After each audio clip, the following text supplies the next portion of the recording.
पौराणिक कथा के अनुसार लाक्षागृह से निकलकर जब कुंती अपने पुत्रों के साथ एक चक्र नगरी में रहने लगी, तो उन दिनों वहां की जनता भारी संकट से गुजर रही थी। और उस नगरी के पास ही बकासुर नामक एक राक्षस रहता था। उस राक्षस के लिए नगरवासियों को एक गाड़ी अन्न तथा 2 भैंसे प्रतिदिन पहुंचाने पड़ते थे। जो मनुष्य इन्हें लेकर जाता था, राक्षस उसे भी खा जाता था। वहां के नगरवासियों को बारी बारी से यह काम करना पड़ता था। पांडव लोग जिस ब्राह्मण के घर में भिक्षुकों के रूप में रह रहे थे, एक दिन उसके घर से राक्षस हेतु आदमी भेजने की बारी आई। ब्राह्मण परिवार में कोहराम मच गया। कुंती को जब इस बात का पता चला तो उनका हृदय करुणा व दया से भर उठा।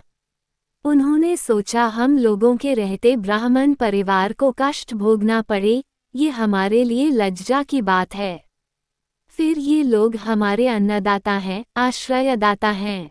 इनका परोपकार हमें किसी न किसी रूप में तो करना ही होगा। जब हम इन लोगों के घर में रह रहे हैं, तो इनका दुख बांटना हमारा कर्तव्य बन जाता है। ऐसा विचार कर कुंती ब्राह्मण के पास गई। उन्होंने देखा ब्राह्मण अपनी पत्नी व पुत्र के साथ बैठा है। वह अपनी स्त्री से कह रहा था, तुम कुलीन, शीलवती अब बच्चों की माँ हो। मैं राक्षस से अपने प्राणों की रक्षा के लिए तुम्हें उसके पास नहीं भेज सकता। पति की बात सुन ब्राह्मणी बोली, नहीं, मैं स्वयं उसके पास जाऊंगी। पत्नी के लिए सबसे बढ़कर सनातन धर्म यही है कि वह अपने प्राणों की आहुति दे पति के हित में कार्य करें।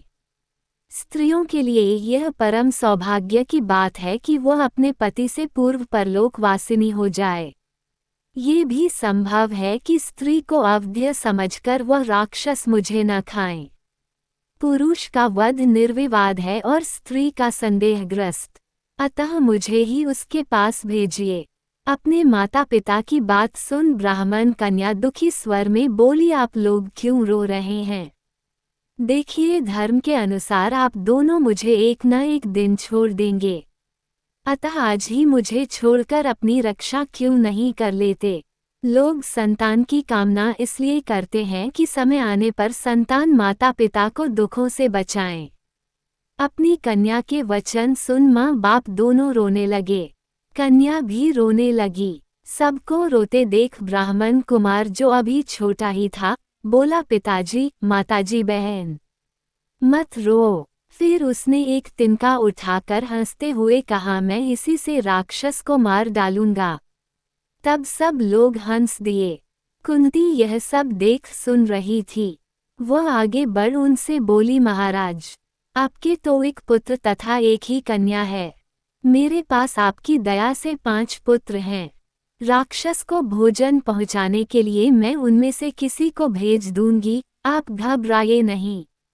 ब्राह्मण देवता कुंती के इस प्रस्ताव को सुन अवाक रह गए और बोले, हे देवी, आपका इस प्रकार कहना आपकी अपार दया को प्रकट करता है, किंतु मैं अपने प्राणों की रक्षा के लोभ में अतिथि की हत्या नहीं करा सकता। अपनी रक्षा हेतु आपको पुत्र के बलिदान के बारे में सोचना भी हमारे लिए महापाप है। नहीं, ये संभव नहीं है। संकट हमारे प्राणों पर आया है, हम ही उसका सामना करेंगे। तब कुंती बोली, हे ब्राह्मण देवता, मैं अपने जिस पुत्र को राक्षस के पास भेजूंगी, वह बड़ा बलवान तथा तेजस्वी है। उसका कोई बाल भी बांका नहीं कर सकता। वह बकासुर जैसे राक्षसों को धूल में मिला देने का साहस रखता है। ईश्वर ने चाहा तो सब कुशल रहेगा। इस पर ब्राह्मण देवता तैयार हो गए। तब कुंती ने भीमसेन को बकासुर के पास जाने की आज्ञा दी। गदा युद्ध में भीमसेन के समक्ष कठिनता से ही कोई टिक पाता था। वे महाबली होने के साथ वीर योद्धा भी थे। भीमसेन को अपने चारों भाई व माता कुंती अत्यंत प्रिय थे। उनकी आज्ञा पर वे अपने प्राणों की होड़ लगा देने से भी नहीं चूकते थे। माता की आज्ञा शिरोधार्य कर भीम तुरंत बकासुर के पास जाने को तैयार हो गए। भीम ने एक गाड़ी पर बकासुर का भोजन रखा और भैंसों के स्थान पर स्वयं ही गाड़ी को खींचते हुए बकासुर की गुफा की तरफ चल दिया। अपनी गुफा के बाहर भोजन की प्रतीक्षा में बैठे बकासुर ने जब मोटे तगड़े और विशाल शरीर वाले भीम को देखा तो वह प्रसन्न होकर सोचने लगा, वाह, आज तो तगड़ा मनुष्य आया है, बहुत मजा आएगा इसे खाने में। तभी उसकी दृष्टि भोजन वाली गाड़ी पर पड़ी तो वह चौंक पड़ा। उसमें भैंसें नहीं थीं। बकासुर ने गरज कर भीम से पूछा, मेरी भैंसें कहाँ हैं? भीम ने बड़े शांत स्वर में उत्तर दिया, गांव में दूध की कमी हो रही थी, अतः गाय व भैंसों की आवश्यकता वहां है, न कि यहाँ। भीम का यह उत्तर सुनकर बकासुर क्रोध में भर उठा। तब कुंती ने भीमसेन को बकासुर के पास जाने की आज्ञा दी। गदा युद्ध में भीमसेन के समक्ष कठिनता से ही कोई टिक पाता था। वे महाबली होने के साथ वीर योद्धा भी थे। भीमसेन को अपने चारों भाई व माता कुंती अत्यंत प्रिय थे। उनकी आज्ञा पर वे अपने प्राणों की होड़ लगा देने से भी नहीं चूकते थे। माता की आज्ञा शिरोधार्य कर भीम तुरंत बकासुर के पास जाने को तैयार हो गए।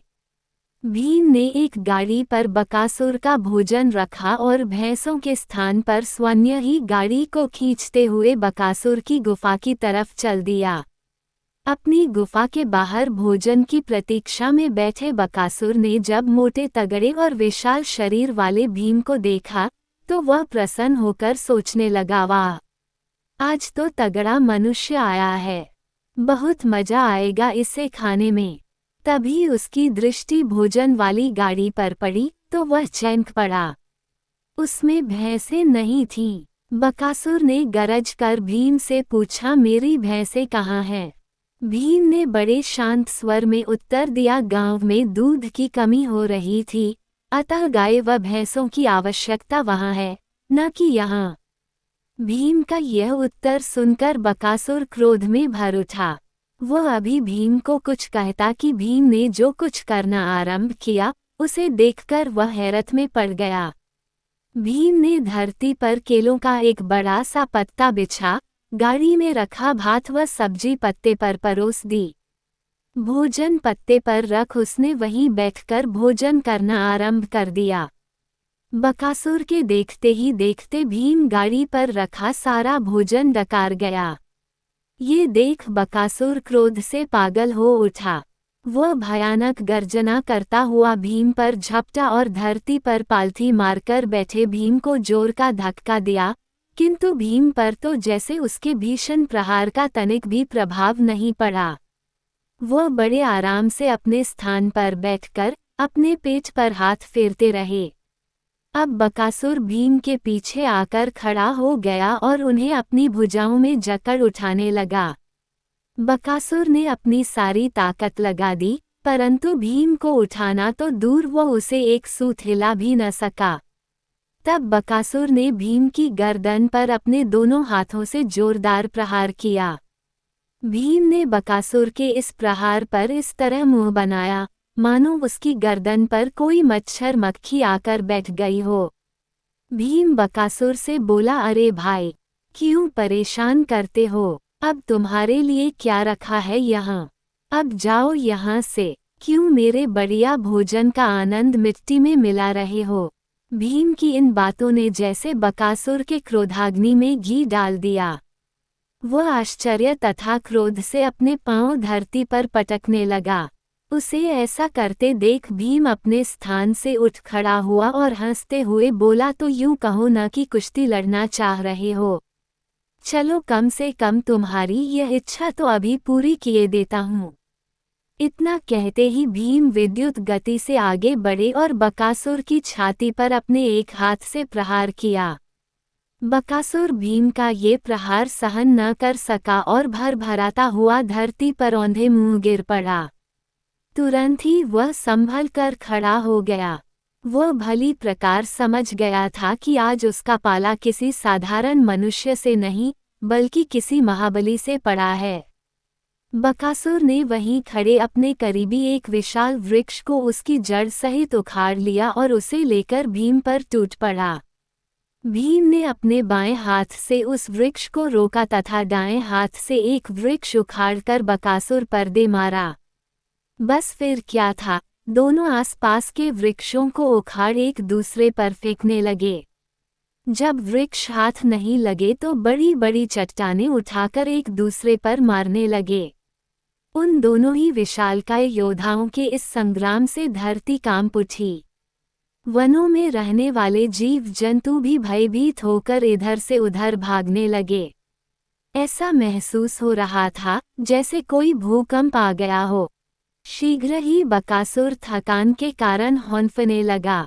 वो समझ गया था कि आज उसके सामने भोजन के रूप में कोई मनुष्य नहीं वरन उससे भी बड़ा कोई दानव आ गया है। अब तो वह किसी प्रकार वहां से अपने प्राण बचाने हेतु भागने की सोचने लगा। भीम ने उसकी यह मंशा को भांप लिया था। जैसे ही बकासुर भीम के चंगुल से भाग निकलने की कोशिश करता, भीम उसे वापस अपनी ओर खींच लेता और उस पर अपने बलशाली लात घूंसों का प्रहार करता।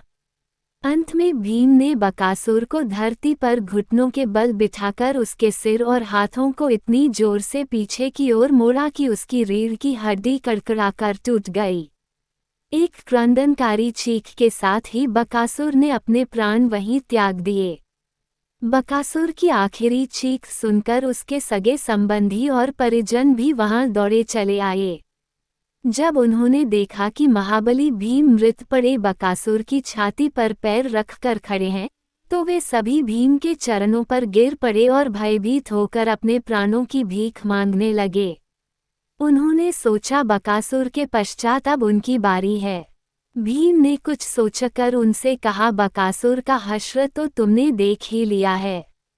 अब तुम सब केवल इसी शर्त पर यहाँ रह सकते हो कि न तो आज के बाद तुम नरभक्षण करोगे और न ही किसी निर्दोष गांव वालों को सताओगे। यदि तुम्हें ये शर्त अस्वीकार है तो मैं अभी तुम सभी को समाप्त कर डालूंगा।